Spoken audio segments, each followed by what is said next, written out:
Di bawah terik matahari pagi yang menyengat, Ilham memacu langkah kakinya sekuat tenaga di lintasan lari stadion seleksi. Nafasnya teratur, kakinya kokoh. Ia adalah anak seorang petani miskin yang sehari-harinya terbiasa memanggul karung pupuk di pematang sawah. Fisiknya alami, terbentuk dari kerja keras, bukan dari suplemen mahal. Ilham bukan hanya kuat secara fisik, ia juga seorang hafiz Quran yang menjaga hafalannya di tengah kesibukan membantu orang tua. Di papan skor elektronik, nama Ilham bertengger di urutan paling atas. Nilai akademiknya nyaris sempurna, tes fisiknya memecahkan rekor tahunan. Semua mata peserta lain memandang kagum, kecuali satu orang, Aldi. Aldi adalah anak seorang pengusaha kaya raya yang datang dengan mobil mewah. Nafas Aldi sudah habis di putaran ketiga, perutnya buncit dan nilainya pas-pasan. Namun, Aldi tampak santai, seolah hasil tes di papan skor hanyalah hiasan dinding yang tidak berarti. Mimpi buruk Ilham dimulai saat tahap wawancara akhir atau pantukhir. Ia dipanggil masuk ke sebuah ruangan dingin ber-AC. Di sana, duduk Kompol Bagas, seorang oknum panitia seleksi senior dengan wajah yang tidak ramah. Di atas mejanya, ada berkas nilai Ilham yang sangat tebal dan memuaskan. Kompol Bagas membolak-balik kertas itu dengan malas, lalu melemparkannya ke meja. Ia menatap Ilham dari ujung kaki sampai ujung kepala dengan tatapan meremehkan. "Ilham," suara Kompol Bagas berat dan mengintimidasi. "Nilai kamu bagus, fisik kamu oke. Tapi kamu tahu kan, ribuan orang mau masuk sini. Kursi itu mahal, Dek. Negara tidak butuh cuma otot dan otak, tapi butuh komitmen." Ilham yang polos menjawab tegas, "Siap, saya berkomitmen mengabdi untuk negara dan..." Kompol Bagas tertawa sinis, tawa yang membuat ruangan terasa semakin dingin. "Bukan itu maksud saya, bodoh. Maksud saya, bapakmu yang petani itu sanggup tidak menyediakan uang pelincin 300 juta rupiah. Kalau ada uang itu, seragam ini milikmu besok pagi. Kalau tidak ada, silahkan pulang." Jantung Ilham seakan berhenti berdetak. 300 juta? Ayahnya harus menjual sawah, rumah dan ginjal sekalipun belum tentu terkumpul uang sebanyak itu. "Mohon izin, Dan. Saya murni ingin mengabdi. Saya tidak punya uang sebanyak itu. Bukankah nilai saya tertinggi?" Kompol Bagas berdiri, mendekatkan wajahnya ke wajah Ilham.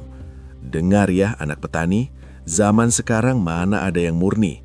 Kalau gak punya duit, mending kamu pulang. Ambil cangkul, garap sawah saja. Doa-doa komat kamitmu itu gak akan bikin kamu lolos di sini. Keluar!" Ilham diusir seperti pengemis. Di koridor, ia berpapasan dengan Aldi dan ayahnya yang membawa tas tebal. Mereka masuk ke ruangan Kompol Bagas sambil tertawa-tawa. Pintu tertutup. Di balik pintu itu, masa depan Ilham dicuri. Sahabat, sungguh perih rasanya ketika kejujuran dikalahkan oleh kezaliman. Namun percayalah, Allah tidak tidur. Sebelum kita melihat bagaimana Allah membalas perbuatan curang ini, mari dukung channel ini dengan menekan tombol like. Mari kita doakan agar rizki yang masuk ke tubuh kita dan keluarga kita dijauhkan dari riswah atau suap agar hidup kita berkah. Amin. Pengumuman kelulusan akhirnya keluar. Sesuai dugaan, nama Ilham tidak ada di sana. Posisinya digantikan oleh Aldi, anak orang kaya yang nilai larinya bahkan tidak sampai setengah putaran Ilham. Aldi bersorak girang, memeluk ayahnya Pak Gunawan, yang tersenyum bangga karena uangnya berhasil membeli masa depan anaknya. Ilham pulang ke kampung dengan langkah gontai. Ia membayangkan wajah ayahnya yang tua, yang sudah menjual 2 ekor kambing satu-satunya hanya untuk ongkos Ilham pergi tes ke kota. Sesampainya di rumah gubuk bambu itu, Ilham bersimpuh di kaki ayahnya. Ia menangis, meminta maaf karena gagal mengangkat derajat keluarga. Sang ayah, Pak Rahmat, mengelus kepala anaknya dengan tangan yang kasar penuh kapalan. Matanya berkaca-kaca, tapi tidak ada kemarahan di sana. "Nak," kata Pak Rahmat lirih, "Bapak tidak kecewa kamu gagal. Bapak justru bangga kamu tidak lulus karena kamu menolak menyogok. Biarlah kita miskin harta, nak. Tapi jangan sampai kita miskin harga diri di hadapan Allah. Kalau seragam itu harus dibeli dengan uang haram, berarti seragam itu bukan rizkimu. Allah pasti punya rencana lain yang lebih indah. Qanaah, nak, syukuri apa yang ada. Kata-kata ayahnya menjadi bahan bakar baru bagi jiwa Ilham yang sempat redup. Ia menghapus air matanya. Ia ingat, ia masih punya otak yang cerdas. Jika pintu kepolisian tertutup oleh oknum korup, ia akan mengetuk pintu lain yang bisa menegakkan keadilan. Ilham memutuskan untuk tidak kembali ke sawah, seperti ejekan Kompol Bagas. Ia mendaftar kuliah jurusan hukum di universitas negeri ternama melalui jalur beasiswa bidik misi.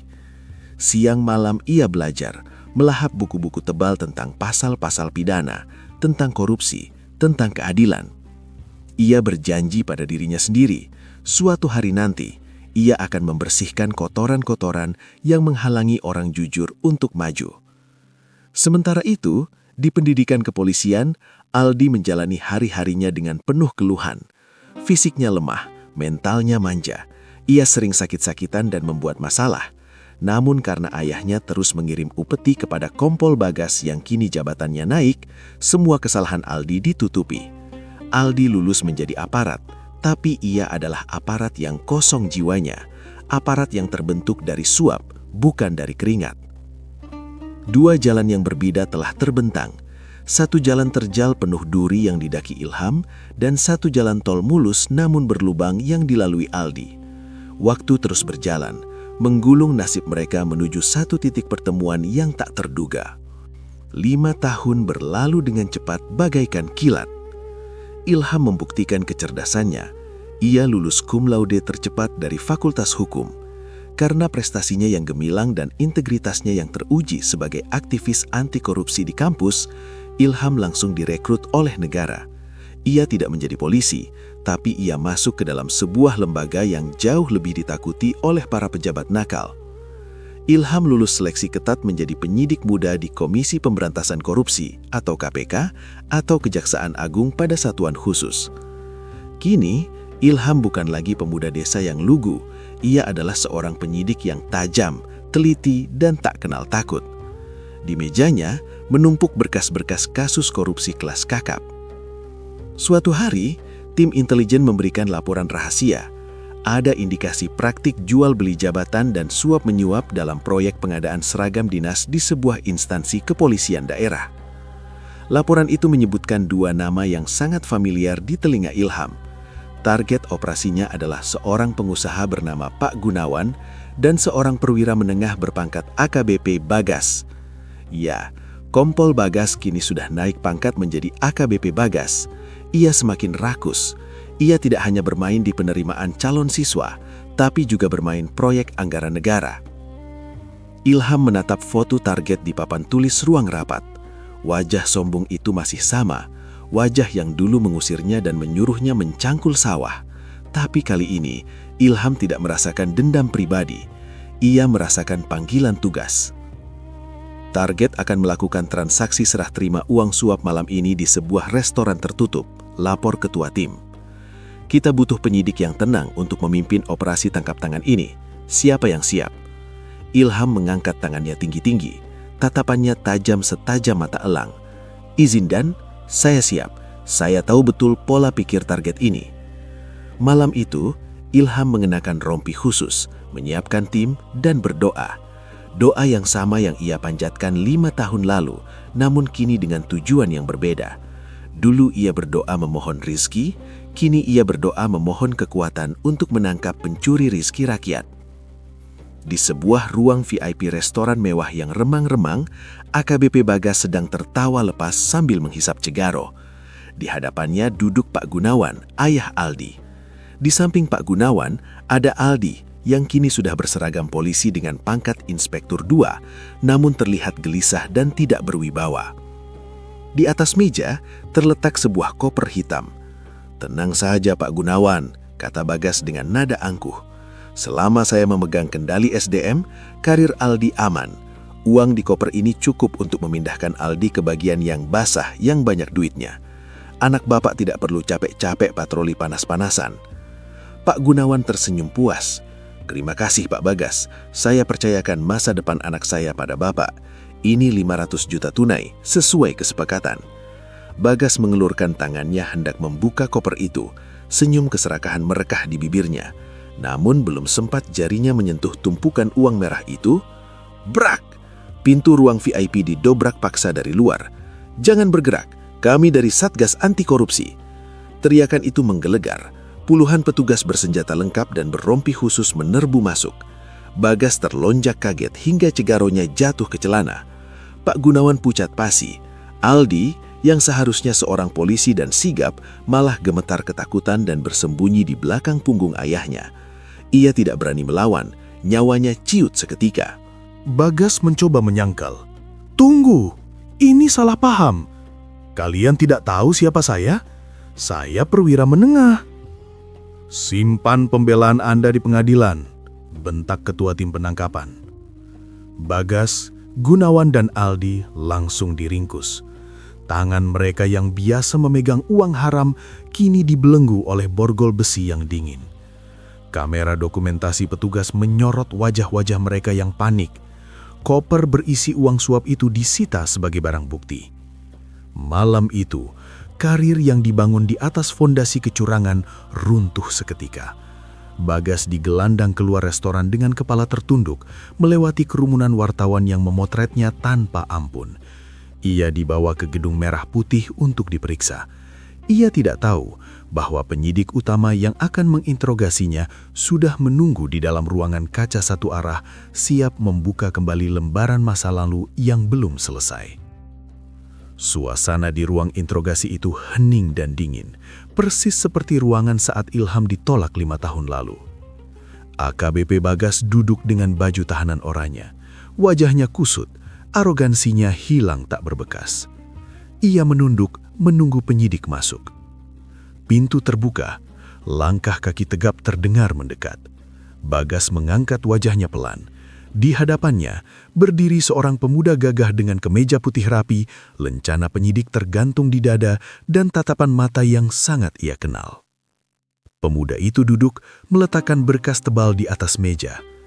Bagas mengerutkan kening, mencoba mengingat. "Bapak mungkin lupa dengan wajah saya," kata Ilham membuka percakapan dengan suara tenang namun berwibawa. "Tapi saya tidak pernah lupa dengan Bapak. 5 tahun lalu, di ruangan seleksi, Bapak menyuruh saya pulang untuk mencangkul sawah karena saya tidak punya uang 300 juta. Mata Bagas membelalak lebar, mulutnya terbuka. Ia ingat sekarang, anak petani itu, hafiz Quran yang ia hina. "Kamu Ilham?" Suara Bagas tercekak. "Benar, Pak. Saya Ilham, anak petani yang Bapak hina. Bapak benar waktu itu. Saya memang tidak pantas memakai seragam polisi dari hasil menyogok. Karena itu, Allah menuntun saya ke jalan lain. Saya mencangkul ilmu hukum, Pak. Dan hari ini, saya datang untuk mencangkul tikus-tikus koruptor yang merusak negara ini." Bagas gemetar, rasa malu yang luar biasa menghantam dadanya lebih keras daripada pukulan fisik.